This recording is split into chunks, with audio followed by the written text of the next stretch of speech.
বাংলাদেশের প্রতিটি নাগরিককে তার যথাযথ শিক্ষা যাতে সে অর্জন করতে পারে সেই বিষয়টি নিশ্চিত করা। আমি অনুরোধ করব যে বীরগঞ্জে অধিকাংশ শিক্ষা প্রতিষ্ঠানে ল্যাবরেটরি নাই, অথচ প্র্যাকটিক্যাল পরীক্ষা কিন্তু সব পরীক্ষাতেই হয়। এবং এখানে এবছর কলেজের যে ইন্টারমিডিয়েট পরীক্ষা হচ্ছে 1000 টাকা নির্ধারণ করা হয়েছে প্র্যাকটিক্যাল ফি। নিন্দা জানাই জেলা শিক্ষা কর্মকর্তা আছেন এবং এর সওয়াবপুর রোড কলেজের অধ্যক্ষ মহোদয় আছেন, আপনাকে অনুরোধ করব আপনি শুধু সরকারি বিদ্যালয় নিয়ে বসে থাকবেন সেটা হবে না।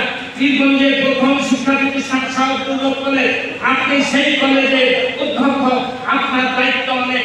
সবগুলো প্রতিষ্ঠান আপনাকে দেখতে হবে এবং আমরা সাংবাদিকরা যে অভিযোগগুলো উত্থাপন করি সেগুলো ওভারলুক করলে হবে না, সেগুলোকে গুরুত্বের সাথে বিবেচনা করতে হবে, ব্যবস্থা নিতে হবে।